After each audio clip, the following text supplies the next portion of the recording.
Praise God. Okay, we can all be seated in the presence of God. Alam mo ninyo, sa bawat pagtitipon, wala pong pinaka maganda pong maranasan natin kundi ang kapangyarihan ng presensya ng Lord. And because God's presence is in our midst, it's so good to celebrate. Wala pong ibang pinaka magandang gagawin ng tao kundi ang i-celebrate ang presence ni Lord sa kanya pong buhay at sa lugar kung saan po tayo nag-gather. Because in the Old Testament or during the time of Moses, ang presensya po ni Lord ay bibihira po na maranasan ng mga tao. Kaya po kapag nandoon po yung presence ni Lord, nagkakatipon yung mga lingkod ng Diyos, talagang hindi po nila pinapalagpas yun. No? Grabe pong hiyawan nila. At grabe po ang kanila pong celebration. Grabe po ang kanilang sayawan sa presence ni Lord. The joy is overflowing from within them. Kaya po, dapat kung saan po naroroon ang pagtitipon ng mga anak ng Diyos, the presence of God, because the Lord says that where there are 2 or 3 gathering in my name, I am in their midst. So we have to acknowledge that presence in our midst. Actually, kahit nag-iisa ka ngayon, God's presence is with you. Amen? Sabi mo nga sa katabi mo, God's presence is with you. Now, dahil ang presensya ng Diyos ay nasa sa iyo, you can worship Him alone. You can have the joy. You can have that celebration of what the Lord has done for you. Pero lalong-lalo na kapag tayo po'y nagkakatipon, mga kapatid, sapagkat yan po ay inaasahan ni Lord. Hebrews 10:25, huwag ninyong kaliligtaan ng mga pagtitipon. So ibig sabihin, sa bawat pagtitipon, the reason why we gathered together is not just to hear His word, but to celebrate His victory at the cross of Calvary. Amen? Kaya po, ang lagi pong nagsa-celebrate sa tagumpay ng Panginoong Jesucristo ay sumasa kanila po ang kagalakan ng Diyos. Sabagat walang ibang kagalakan ng Panginoon kundi ang makita po ang tagumpay na ginawa ng kanyang anak. Alam niyo ba na even when in heaven, pagdating po sa langit, wala pong ibang pinag-uusapan doon kundi yung ginawa ni Kristo doon sa krus ng Kalbaryo. There's no other topic. Kaya dapat huwag kang maging boring ko. Ang topic po ay yung ginawa ng Panginoong Jesucristo. Amen? Amen. Oh, gusto niyo topic natin yung buhay ng bawat isa sa atin. Ha? yung buhay ng may buhay. No. In every gathering, the very topic, even in heaven, even in their singings, no? Sa mga pag-aawitan nila, ang mga lyrics po ay nagpapahayag ng kapangyarihan ng Diyos at ng tinapos na gawa ng Panginoong Jesucristo. Wala pong ibang sentro ng usapan at usapin. Wala pong ibang sentro ng pagpupurit, pagsamba, selebrasyon, kundi yung ginawa ng Panginoong Jesucristo doon sa krus ng Kalbaryo, sapagkat iyan po ang nagpapahayag ng katagumpayanan ng Diyos at ng mga anak ng Diyos at nagpapahayag din ng katalunan ng kaaway forever. Ang sabi ko, katalunan po ng kaaway forever. Amen? Praise God. Palakpakan natin ang ating Diyos na matagumpay. Pwede mo mas malakas na palakpak. Praise God. Praise God. Okay, so this morning, I want to share to you about the life of a righteous. Sabihin nga natin, shout it out, I am righteous. I am righteous. Come on, one more time. I am righteous. I am righteous. Yes. You need to establish in your heart that you are righteous. You must know your identity. You are righteous. Right? In Genesis chapter 15, verse 6, dito po natin makikita kung paano po na-establish ang katwiran. Righteousness in God's sight is not just about what you are doing righteous, but it's all about your believing. Sabihin natin ulit, believing. Your believing is the most important thing because that's what make you righteous. Genesis 15:6, Abram believed the Lord and God, yung hipo dyan is God. God credited it to him as righteousness. Noong pong sinabi po sa Bible na tiningnan ng Diyos ang buong sanlibutan at wala siyang makitang matuwid maliban kay Noah. Could you imagine? Si Noah lang ang matuwid sa mata ng Diyos during his time, sa dami ng tao. And yet, alam natin ang buhay ni Noah. Pagkatapos po ng flood, ano pong ginawa niya? Siya po'y lasing. Ha? At sa kalasingan ay nakalimutan niyang magdamit. So, and yet, ang sabi ng Bible, walang matuwid maliban kay Noah.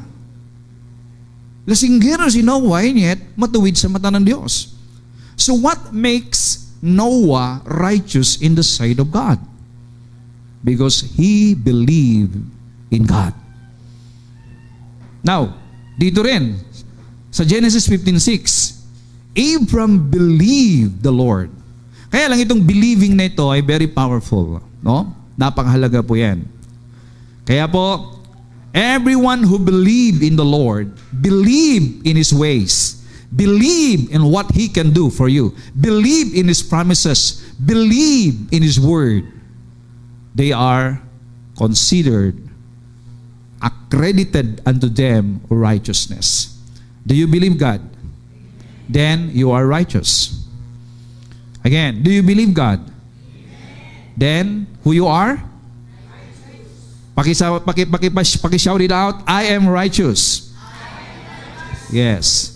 Romans chapter 4 verse 5. To the one who does not work but trust God who justifies the ungodly, their faith is credited as righteousness. Ano po, dito sa panahon naman natin ngayon, ang nagke-credit po sa isang tao upang siya maging matuwid in the sight of God is his faith. Sabihin natin, faith. Faith. Okay, sila na hindi nananangan sa kanilang gawa para maging matuwid, but trust God who justifies. Ibig sabihin, ang nagpapaging matuwid, ang nagpapawalang sala, ang nagtatanggal ng kasalanan at nagdideklara na ang tao ay matuwid ay ang Diyos. If you believe that God justifies you because of your faith in Christ Jesus, then righteousness credited unto you. Okay?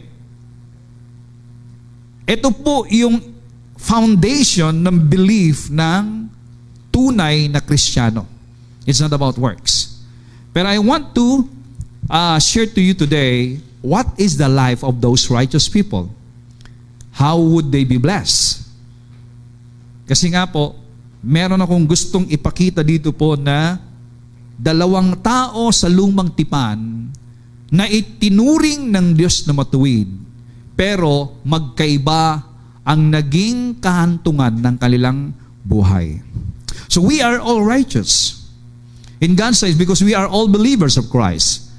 Kaya lang, iba-iba po ang buhay natin. Iba-iba po ang dimension ng buhay. Iba-ibang karanasan ng buhay at iba-iba rin ang kinahantungan ng buhay. Okay?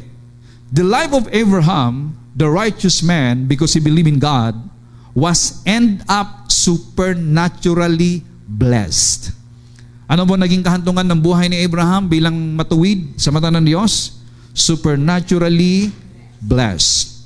Genesis chapter 24 verse 1. Now, Abraham was old, well advanced in age. Matandang-matanda na po siya. And the Lord had blessed Abraham in how many things? All things. So ibig sabihin, the Lord blessed Abraham in all things. Meaning, lahat ng aspeto ng kanyang buhay. It's not just about finances. Because you cannot enjoy life if you are blessed only in finances and yet you have a troubled, you have a troubled heart, you have a troubled body, you have sicknesses, you have a troubled mind, you have a broken families, you have a broken relationship, you have a broken, hindi buo ang buhay. All things means lahat ng aspeto ng buhay. Abraham was blessed. And now, kita natin dito, the Bible says that Abraham was righteous. Sabihin nga natin, Abraham was righteous. But, you can see, do you know that his nephew, Lot, was righteous too? Meron po siyang pamangkin na kasama. Sumama po kay Abraham. Tingnan nyo itinuring din na matuwid yung sumama kay Abraham. Bakit? Siyempre, yung sumama kay Abraham, naniwala din katulad ni Abraham. Kaya dito sa 2 Peter chapter 2 verse 7, dineclare po dito, 2 Peter chapter 2 verse 7, but God also rescued Lot out of Sodom because he was a righteous man who was sick of the shameful immorality of the wicked people around him.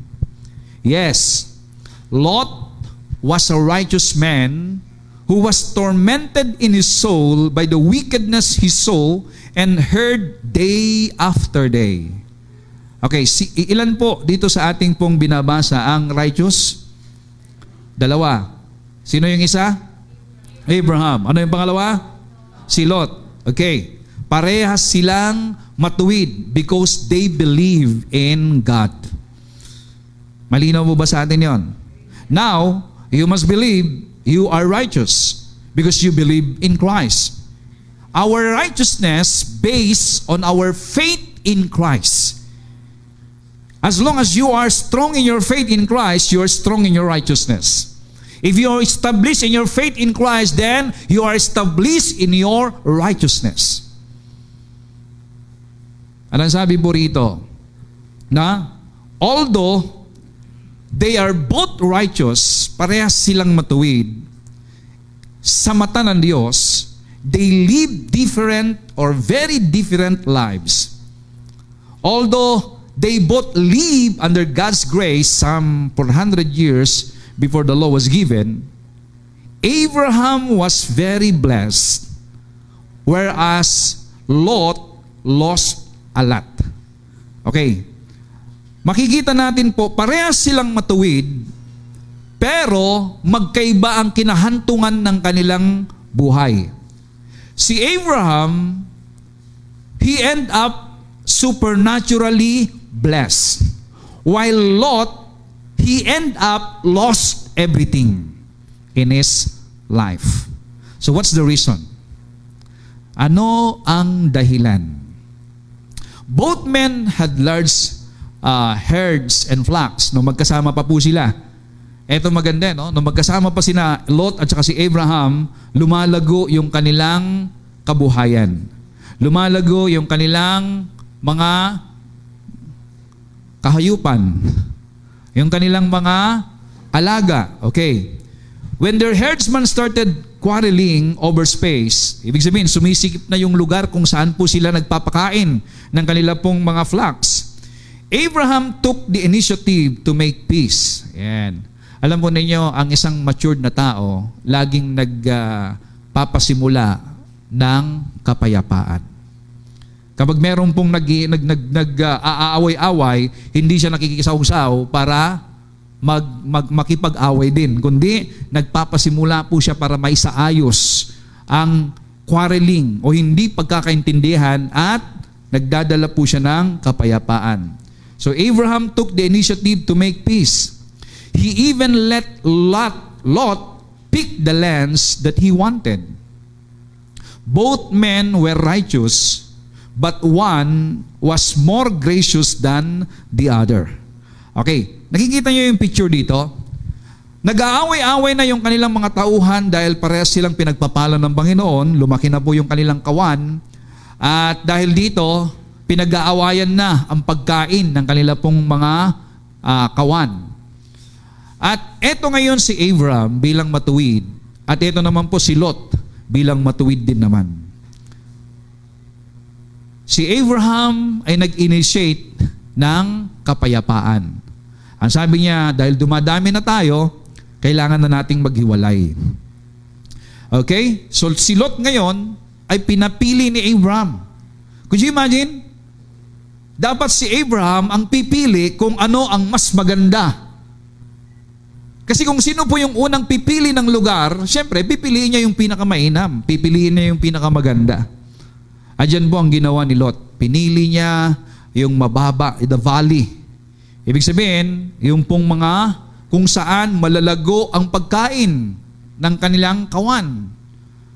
At pinili niya rin yung lugar kung saan maraming tao. Syudad. So to make the long story short, pinili ni Lot ang pinakamainam na lugar at pinili niya rin na tumira doon sa syudad.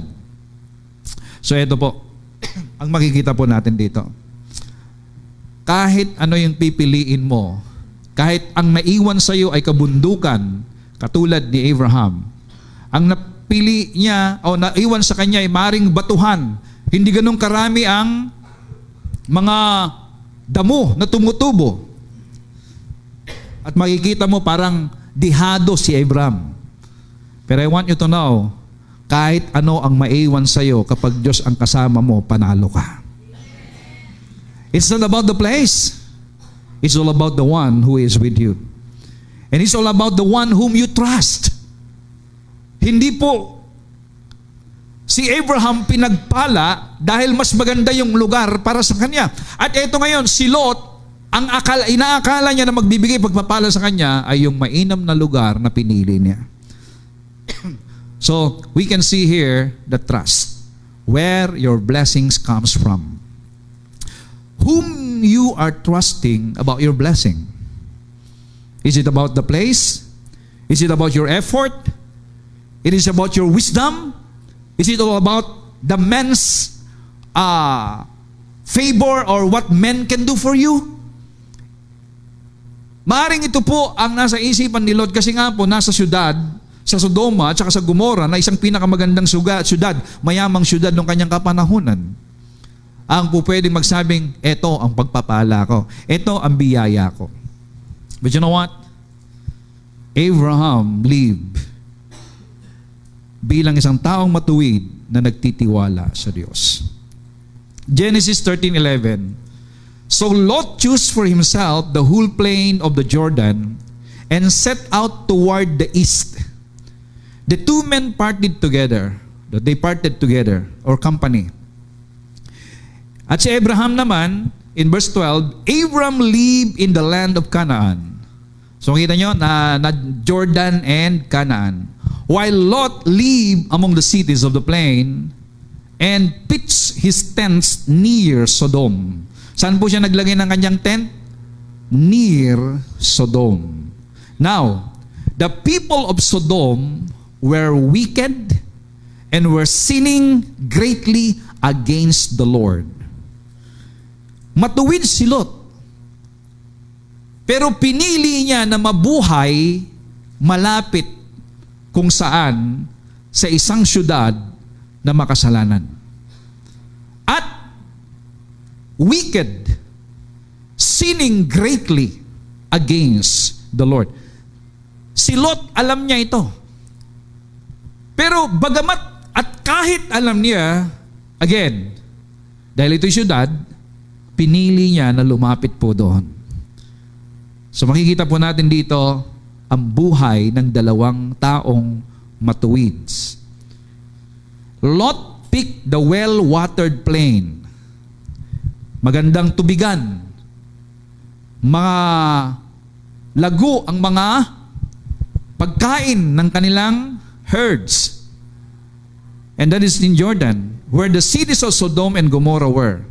He dwelt there, nanahan siya doon, and pitched his tent as far as Sodom.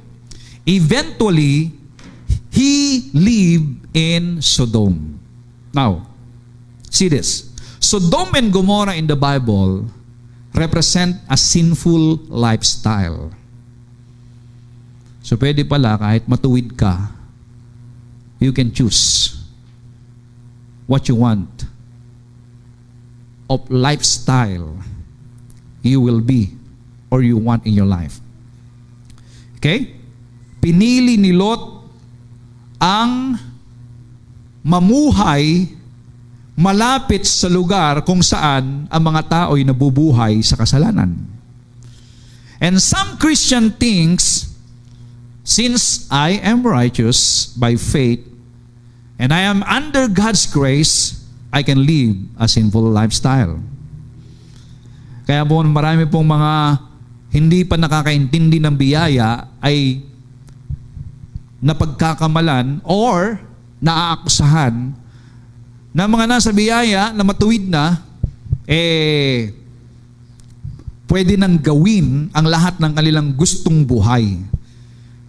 Na pwede nang mabuhay in whatever they want life. Well, again, the righteousness of Lot ay hindi po natanggal, hindi po nawala sa mata ng Diyos because he believed in God. But the problem is this, yung choices niya na kung paano siya mabuhay, it affects his life. So your choice to live the life of righteousness here on earth will affect your life. Nothing wrong with your vertical relationship with God. Every Christians, once you are in Christ, nothing wrong with your vertical relationship. You are righteous, you are holy, you are accepted, you are pleasing in the sight of God. He loves you. And nothing you can do that God will love you less.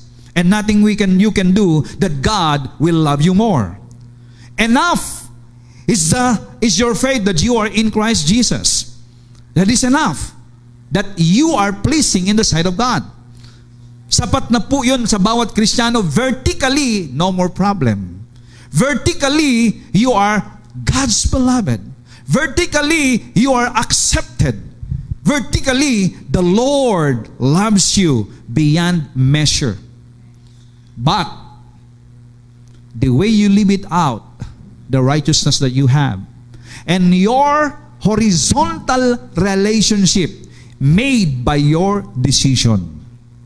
Ang decision ng isang Kristiyano at ang buhay ng isang Kristiyano, yung kanya pong resulta ng kanyang pamumuhay at kanyang nararanasan dito sa lupa, bagamat nais ng Diyos na maranasan natin ang langit dito sa lupa, if we gonna obey and hear the Word of God and live according to His Word. When you live according to God's Word, you are living in victory. Because there's no darkness in the Word of God. There's no poverty in the Word of God. There's no sickness in the Word of God. Walang kagulumihanan sa salita ng Diyos. There is life in the Word of God. So if you choose to live the Word of God, kapatid, kahit anong plano ng diablo, hindi masisira buhay mo. You're gonna harvest the fruit of God's Word. At walang salita ng Diyos na po pwedeng sumira at hindi kayang sirain ng kaaway ang salita ng Diyos. Pwede niyang nakawin sa isipan ng tao, pero hindi niya pwedeng sirain yan. Now, if you choose to live on that, then you're gonna experience prosperity. You're gonna experience the power of God's Word. You're gonna experience heaven here on earth.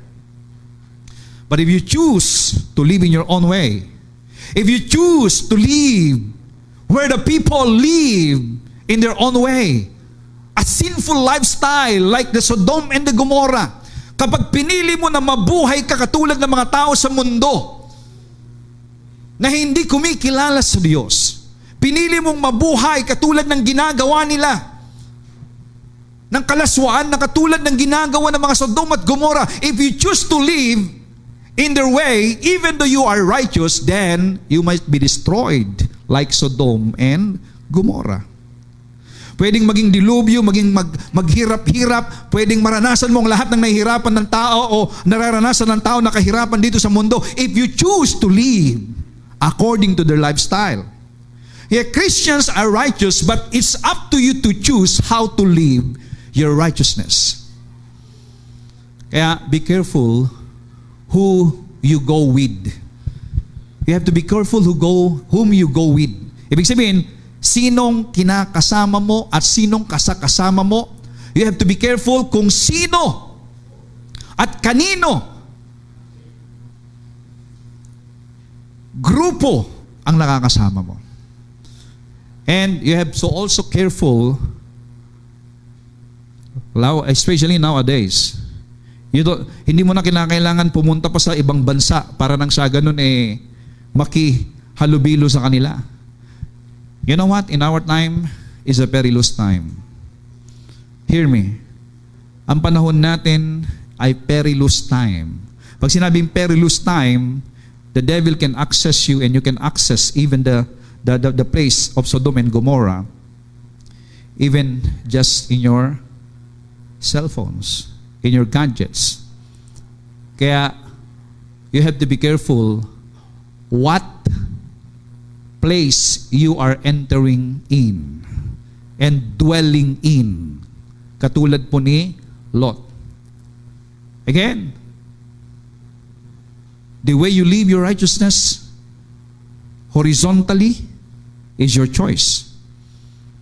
At sabihin ko po sa inyo, whatever your choices, you gonna reap the consequences. It might be good, it might be bad. Now, tingnan mo natin, let's learn from Lot. Ano bang ginawa ni Lot? He first saw Sodom. Sabi niya, wow, mayaman. Wow, magaganda. Wow, angat ang buhay ng mga tao rito. Wow, civilized sa mga tao dito. Maraming pagkain. Maraming happy-happy sa lugar na to. Unlike dun sa naiwan kay Abraham, paring walang tao. Masyado. Mahirap. Unestablished. No? So, when he first saw Sodom, then his feet walked toward it, and finally, he went into it. So, lumapit po siya. Kaya kapatid, pag lumapit ka sa lugar kung saan alam mong mapapahamak ka, especially na alam mo na mapapahamak ka, at yung mga tao doon is wicked, ang mga tao dyan, at ang gumagawa na yan, they don't believe on God, they don't know God, then this is a warning. You might be contaminated.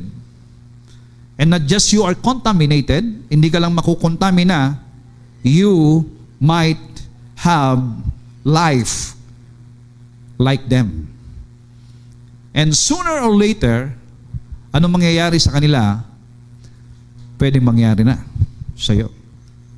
Sila ay puno na ng problema, puno na ng kabigatan, puno na ng kalungkutan, puno na ng kagulumihanan. Then, because you mingle yourself with them, then you live like them. Sabi nga po dito ng isang man of God, a great man of God once said, listen, sin will take you farther than you want to go. Hanggat gusto mong magkasala at gusto mong mabuhay sa kasalanan, then ang kasalanan sasamahan ka kahit saan. He will take you farther than you want to go, as long as you want to go. And then sin will keep you longer than you want to stay. As long as you want to stay, then sin will go with you. And cost you more than you want to pay. Anong kaya mong ibigay? Lahat sisingilin ka. Sin will ano ba yung sisingilin? Sisingilin ka ng kasalanan na iyong gustong gawin sa buhay. Katulad po, na nangyari po kay Lot. What did Lot end up paying? Ano po ang nangyari sa buhay po ni Lot when he chose to live in Sodom and Gomorrah? And yet he is righteous. He was captured when 4 kings plundered Sodom and Gomorrah. Tingnan nyo nung sinakop po ang Sodom at Gomorrah ng 4 na hari, dahil malapit po doon si Lot, nadamay siya. So, if you go along with wicked people, pwede kang madamay. Are you hearing me? You understand what I'm talking here? Si Lot po ba ay righteous? Yes, he is righteous. Pero ano mong ginawa niya? He chose to live in Sodom and Gomorrah. Are you righteous? Then, it is your choice. If you want to live in Sodom or Gomorrah. Sodom and Gomorrah is not just a place nowadays. Sodom and Gomorrah is where you are living nowadays. The way you live. Ano po, sa inyong nabasa, ano po ang buhay ng mga tao sa Sodom at Gomorrah? Those are people who don't recognize God. Those are people who recognize in themselves, recognize their own strength, recognize their own way. At ito po yung grupo ng mga tao na kinikilalang ang kanilang paglago sa buhay ay nanggaling sa kanilang sariling kalakasan. Alam nyo, this is very dangerous na makisama ka sa mga taong ang kanilang paglago, ang kanilang katagumpayanan ay galing sa kanilang sariling ideas and sariling kakayahan. That is very dangerous. Because those kind of people will not usher you to believe in God, but just to believe in yourself.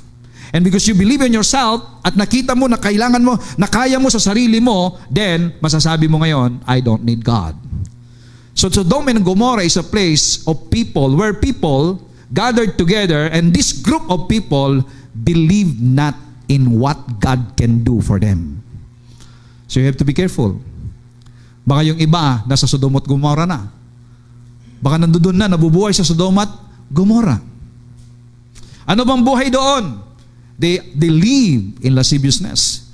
Grabeng kalaswaan. Grabe din ang kulam. Mga mangkukulam. Mga espiritista. Meaning, they live in their own power. Kaya nga nangyari po, no? Nung meron pong anghel na pumasok doon sa Sodom at Gomorrah at tumuloy sa bahay ni Lot. Could you imagine? Ang mga anghel po ay walang gender and yet they look like a man. Para silang mga lalaki. Siyempre, matipuno yan, magagad ng lalaki, katulad ng mga taga-ever-increasing grace. Ano sabi ng mga tao ron? Mga lalaki, ha? Ilabas mo yan. Mga bisita mo at sisipingan namin. So, ang mga nagsasabi po, mga lalaki, ibig sabihin, grabe po ang kalaswaan during that time.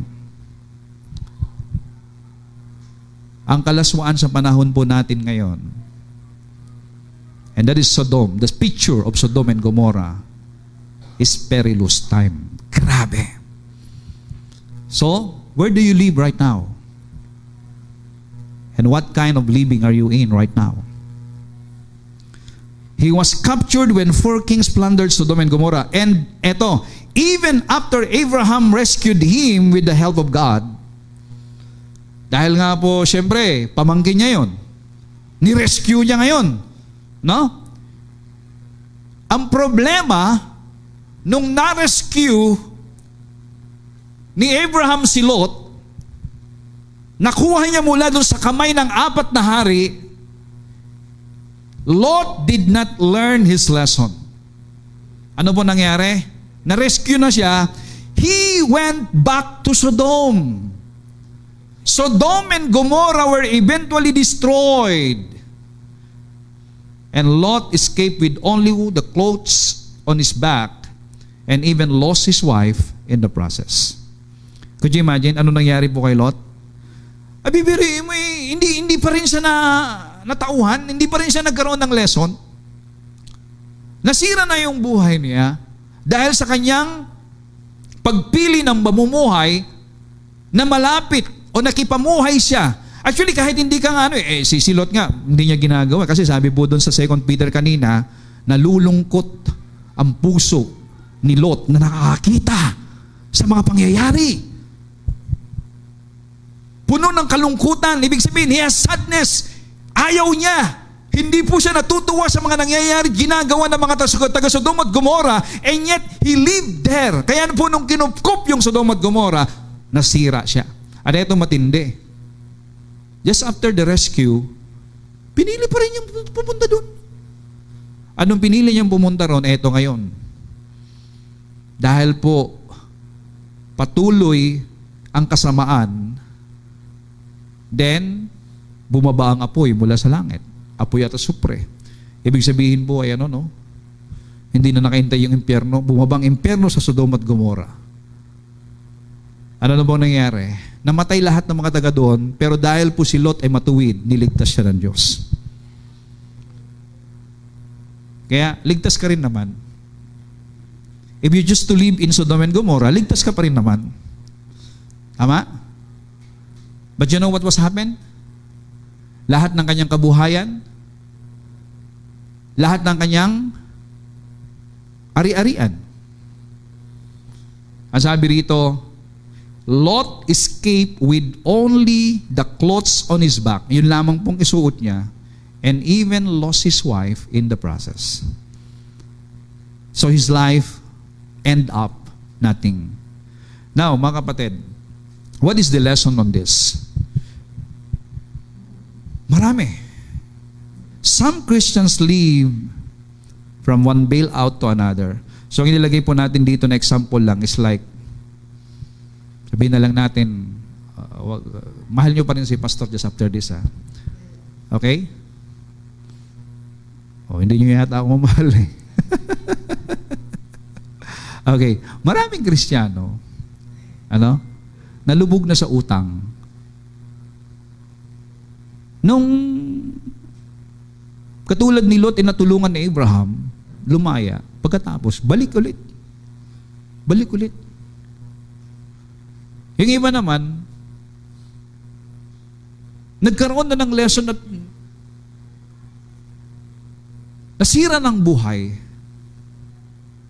Nakagawa siya ng mali. Tinanggap. Balik ulit. Alam niyo, maraming ganyan nangyayaring buhay. Meron isang kakilala rito sa Candelaria. Nakulong. At nung siya'y nakalayan, sabi niya, grabing hirap sa kulungan. Ayaw ko na dun. Antindi. Hirap na buhay. Habang nagkukwento siya, nagiginiginita ko po yung grabing hirap. Yung kwento niyang buhay niyo dun sa kulungan. Kaya talagang nagbago na siya. Sumama na rin sa mga fellowship, nagbabasa na rin ng Bible, pumapalakpak na rin sa Panginoon. The problem is this. Nagsimula na naman na ulumayo doon sa grupo kung saan nagpupuri ang Panginoon at nakisama siya sa mga tao na po pwedeng magpahamak muli ng kanyang buhay. So, ibig sabihin, sumama siya ulit sa Sodom and Gomorrah. And you know what was happened? Hindi po nagtagal, nahuli siya ulit, bumalik na naman sa kulungan hanggang ngayon. So, they didn't learn a lesson. Alam na niya yung hirap, kaya nga ang hirap nun Katulad ni Lot, ni-rescue na, doon pa rin. Pinili niya pa rin ang mabuhay sa Sodom at Gomorrah. So some Christians live from one bailout to another. God delivers them from, like for example, debt. And they go right back to borrowing money or gambling. O kaya bisyo. Yung iba, nagkasakit dahil sa bisyo. Hindi na makahinga. Hindi mo alam kung susunod may kasunod pang hininga Pinag-pray ngayon, di ba? In the name of Jesus, be healed in Jesus' name. Healed! Okay na. Di ba? Gumaling. Sabi nung magaling na, wala nang nararamdaman Ito na naman, balik na naman. Sige! Ay di, anong nangyari ngayon? Nung bumalik ngayon, yung sakit, wala na. Gukti. Di ba? Kaya, sabihin mo sa katabi mo,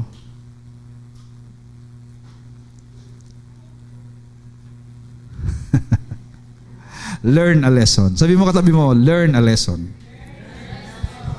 Okay? Sabihin, you have to learn a lesson. Yung nangyari sa'yo, kapatid, at nirescue ka ng Lord, then you have to come to your mind and believe what God can do for you. So you are the righteousness of God in Christ. Sabihin nga natin ulit, I am the righteousness of God in Christ.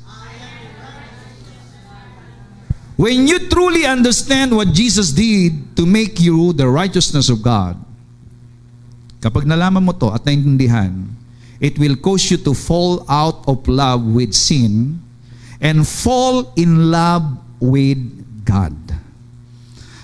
Sa Tagalog, ang taong nakakaintindi na siya ay matuwid, pinaniwalaan niya ito, na siya'y ginawa na ng Diyos na matuwid at siya ay katwiran na ng Diyos, siya ay ma-fall out of love with sin. Ibig sabihin, hindi niya mamahalin ang kasalanan. Aayawan niya ang kasalanan. Kamumuhian niya ang kasalanan. Kasusuklaman niya ang kasalanan. If you understand that you are righteous, then kasusuklaman mo ang kasalanan. And you fall in love with God. In other words, a person who knows that he is righteous and God made him righteous, he will fall in love with God. And those who are fall in love with God can feel the presence of the Lord. And if you feel the presence of God every day of your life, I tell you, you're gonna get in love with Him. And even in your thoughts, even in your minds, there is no room for any darkness, for any works of the devil, for any Sodom at Gomorrah in your life. So you're gonna fall in love with God. And as the righteousness of God in Christ, friend, choose to live a life that pleases God. And like Abraham, katulad po ni Abraham, ang pinag-usapan natin ngayon, more on, is the life of Lot. Pero pag pag-uusapan natin ang buhay ni Abraham, I tell you, he was supernaturally blessed.